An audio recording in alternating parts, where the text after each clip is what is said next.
Hey guys, welcome to another video. It's Roland from Think Brainwave, your tutor. So in this video, we will be discussing special angles and taking it further. The rest of the series has built up to this point and will continue to grow and build upon it each and every little step that we learn. We will be finding the angles in this particular video. So let's say we find theta in terms of cos. So if cos theta is equal to 0.2, how do we find theta itself? Well, we learned in the previous video that all we do is we literally press shift, then we press cos, and then we press 0.2, and we put in a right-hand round bracket, and then press equals. So what that does is the calculator takes care of the inverse relationship, and it spits out theta is equal to 78.46 degrees.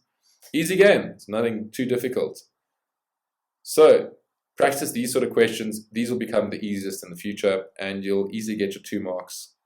No stress. Right, so let's continue with this. Let's continue by saying solving trigonometric equations.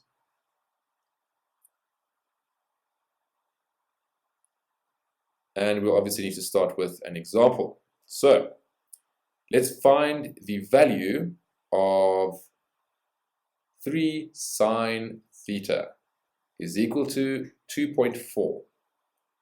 What do we do? Well, it's quite simple really. We need to manipulate the equation so that all of the normal numbers are on the right hand side of the equation. And then we just calculate with the calculator. So your step 1 is rearrangement. So rearrange, let's divide both sides. Firstly, let's rewrite the equation. Teachers really appreciate this. So if you have untidy writing or you have a confusing style of learning or writing questions and answers down, at least they can follow. So divide both sides then by 3. The 3 and the 3 cancel, leaving you with sine theta equals 2.4 divided by 3. That should be like 0.8. So 8, 16, 24, yeah, 0.8 would be the answer. So 2.4 divided by 3, in case you didn't want to work it out, you can still just plug it into the calculator, no problem.